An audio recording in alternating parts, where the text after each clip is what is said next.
సుధాకర్ ను టెక్కలి అసెంబ్లీ స్థానానికి కిల్లి కృపారాణి, పూతలపేట అసెంబ్లీ స్థానానికి ఎంఎస్ బాబు వాళ్ళకి సంబంధించి కేటాయించడం జరిగింది.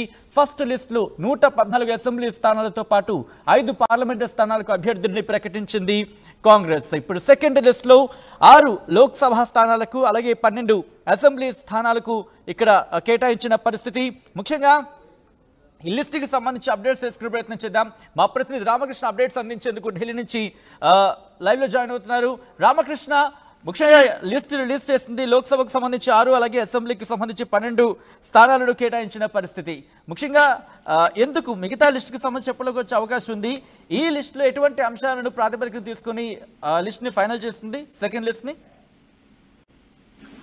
అయితే కాంగ్రెస్ పార్టీ ఆంధ్రప్రదేశ్ కు సంబంధించి 6 లోక్సభ 12 అసెంబ్లీ స్థానాలకు సంబంధించి ఈ రోజు ఏఐసిసి కార్యాలయం జాబితాను విడుదల చేసింది. మరి ఈ అంటే మనకి 4th ఫేజ్ ఉంది సచిన్ ఎలక్షన్స్ కాబట్టి కొద్దిగా టైం ఉంది కాబట్టి ఈ స్థానాల విషయంలో కొంత నెమ్మదిగా లిస్ట్ ప్రిపేర్ చేస్తున్నారు. మరి first phase, second phase, third phase లకు సంబంధించి మిగతా రాష్ట్రాలని ప్రిపేర్ చేశారు. మరి అందువల్లే జాబితా విషయంలో కొంత సక్సెస్ వెనుకంజలో ఉందని చెప్పాలి.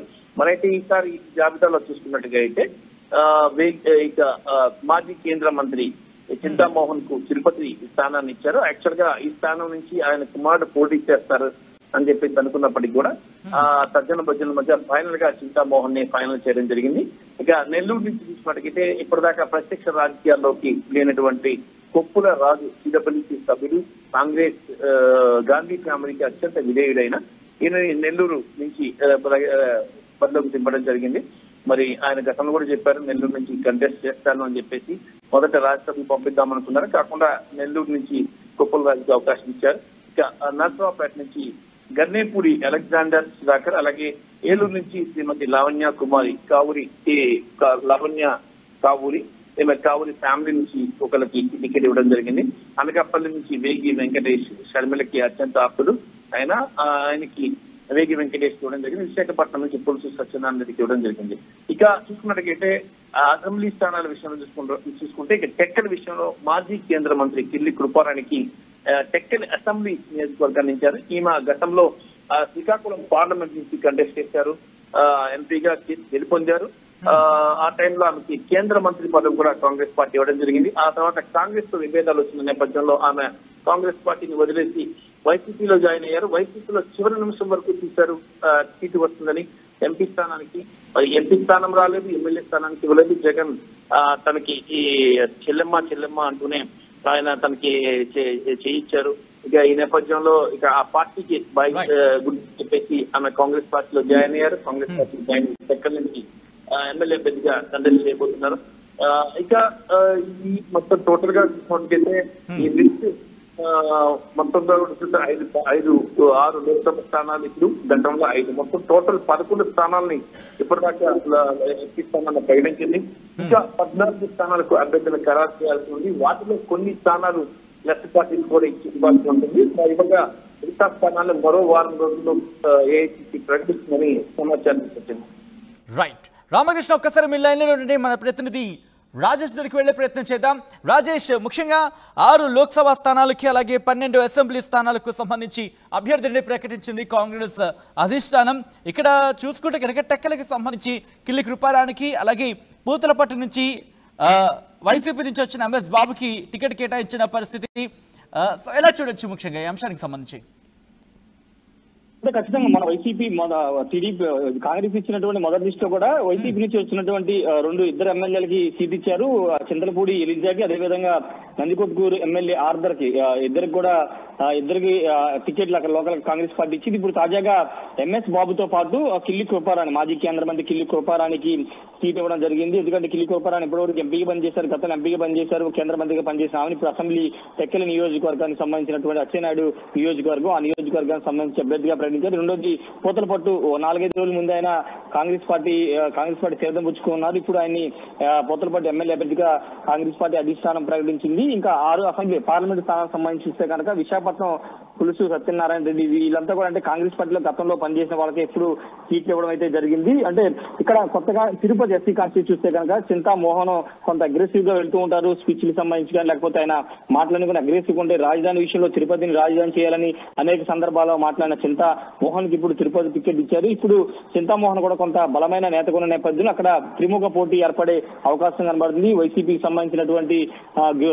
గురుమూర్తి సిట్టింగ్ ఎంపీగా ఉన్న గురుమూర్తి, టీడీపీ జనసేన బీజేపీ నుంచి వరప్రసాద్ వీళ్ళిద్దరికి ప్రస్తుతం అభ్యర్థిగా ప్రకటించారు. ఇప్పుడు కాంగ్రెస్ పార్టీ నుంచి చింతామోహన్ రావడంతో ఇప్పుడు అక్కడ త్రిముఖ పోటీ ఏర్పడే అవకాశం కనబడుతుంది. ఇక అసెంబ్లీకి సంబంధించి అసెంబ్లీ టెక్కలి ఒకటి, అదేవిధంగా పూతలపల్లి రెండు కొంత అంటే అక్కడ ఆ నియోజకవర్గాల్లో స్థానిక నేతలు కావడం, స్థానికంగా అక్కడ గెలిచి ఉన్న నేతలు కాబట్టి ఇప్పుడు గట్టి పోటీ ఇచ్చే అవకాశం కనబడుతుంది. ఈ రెండు నియోజకవర్గాలు మిగతా భీమిలి కానీ విశాఖపట్నం సౌత్ వీళ్ళంతా కూడా అక్కడ స్థానికంగా గతంలో కాంగ్రెస్ పార్టీలో పనిచేసిన వాళ్ళకి సీట్లు ఇవ్వడం జరిగింది. అయితే వీళ్ళు ఎంతవరకు ప్రభావం చూపిస్తారనేది చూడాల్సిన అవసరం అయితే కనబడటం వచ్చింది. ఏదేమైనప్పటికీ వరుసగా లిస్టులు ప్రకటిస్తూ కాంగ్రెస్ పార్టీ దూకుడు ప్రదర్శిస్తుంది. మరోవైపు చర్మలో కూడా అటు బస్సు యాత్రని నిర్విరామం కొనసాగిస్తున్న పరిస్థితి. మిగతా అభ్యర్థులు కూడా త్వరలోనే ప్రకటించి పూర్తి స్థాయిలో ఎన్నికల ప్రచారానికి అభ్యర్థులు పంపాలని కాంగ్రెస్ పార్టీ భావిస్తుంది.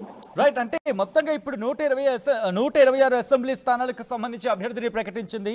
ఇక లోక్సభకు విషయానికి వస్తే కనుక ఇప్పుడు 6, ఫస్ట్ లిస్ట్ లో 5, మొత్తం 11 స్థానాలకు సంబంధించి మిగతా వాటి విషయంలో ఎటువంటి అంశాలను పరిశీలిస్తోంది. సరే, అక్కడి వరకు వెళ్లే కన్నా ముందు ఈ లిస్టులో ఎటువంటి అంశాలను ప్రాతిపదికన తీసుకున్నారు, ఎటువంటి అంశాలను ప్రాతిపదికన తీసుకొని కన్ఫర్మేషన్ ఇచ్చిన పరిస్థితి అనుకోవాలి ఇక్కడ రాజేష్? అంటే ఒకటే ప్రామాణికంగా తీసుకున్నారు. నియోజకవర్గాల్లో ఇప్పుడు 2014-19లో కాంగ్రెస్ గౌరవ ఓటమి, కొన్ని చోట్ల అసలు డిపాజిట్ కూడా దక్కని పరిస్థితి, అభ్యర్థులు తెలియని పరిస్థితి. కానీ ఇప్పుడు కొంత లోకల్ గా పరిచయం ఉన్న అభ్యర్థులతో పాటు కొంత లోకల్ గా బలం ఉన్న నేతల్ని ఎంపిక చేయడంలో షర్మిల కొంత వ్యూహాత్మకంగా అడుగులు వేశారని చెప్పాలి. రెండోది, పూర్తి స్థాయిలో అభ్యర్థులు ప్రకటించుకోకుండా వేచి చూసే ధోరణి. అంటే యాక్చువల్ గా ఫిబ్రవరి, మార్చి మొదటి వారంలోనే అభ్యర్థులకు సంబంధించిన కసరత్తు పూర్తయింది. కానీ కొంత ఆలస్యం చేశారు. దానికి ప్రధాన కారణం ఏంటంటే వైసీపీ, టీడీపీ అభ్యర్థులు ప్రకటించిన తర్వాత అక్కడ అసంతృప్తులు ఎవరైనా కాంగ్రెస్ పార్టీలోకి వస్తే వాళ్ళకి సీట్లు ఇవ్వడం ద్వారా కొంత బలాన్ని, ఓట్లను ఎక్కువ సాధించవచ్చు అనే వ్యూహంలో భాగంగానే కొంత ఆలస్యంగా అభ్యర్థులు ప్రకటించారు. దానిలో భాగంగా ఇప్పుడు పూతలపట్టు ఎంఎస్ బాబు చేరిన, కిల్లి కృపారాణి వచ్చినా, లేకపోతే వైసీపీ ఎమ్మెల్యేలు ఎలిజా గానీ, ఆర్దర్ గానీ వీళ్ళంతా వచ్చిన నేపథ్యం చూస్తే కనుక కొంత కాంగ్రెస్ పార్టీ ఆలస్యం చేసిన అభ్యర్థులు ప్రకటించుకోకుండా పెండింగ్ లో పెట్టింది. కాబట్టి అక్కడ అసంతృప్తులందరూ కూడా తీసుకొచ్చే ప్రయత్నం చేసి ఇక్కడ అభ్యర్థులు ప్రకటించడం అనేది షర్మిల వ్యూహంగా ఉంది. దానిలో భాగంగా ఇప్పటి వరకు 126 మంది ఎమ్మెల్యే అభ్యర్థులు ప్రకటించారు. ఇంకొక వారం రోజు గ్యాప్ లోనే పూర్తిగా మిగతా అభ్యర్థులు కూడా ప్రకటించే అవకాశం ఉంది. ఈ వారం రోజుల గ్యాప్ లో ఇంకా ఎవరైనా వైసీపీకి సంబంధించినటువంటి మెయిన్ లీడర్ కాకపోయినా కొంత పట్టున్నటువంటి నియోజకవర్గంలో కొంత పట్టున్నటువంటి నేతలు ఎవరైనా ఉంటే వాళ్ళని పార్టీలో తీసుకోవడం, అక్కడ అభ్యర్థులతో ప్రకటించడం ద్వారా కొంత పోటీ ఇవ్వడం, లేకపోతే ఓట్లు ఎక్కువ సాధించడం అనేది కాంగ్రెస్ వ్యూహంగా ఉంది. కాబట్టి దానిలో భాగంగా అభ్యర్థుల ఎంపిక కానీ కసరత్తు కానీ చేశారని చెప్పాల్సి వచ్చింది. ఆల్రైట్, ఒక్కసారి మీ లైన్లో ఉండే ప్రయత్నం చేయండి.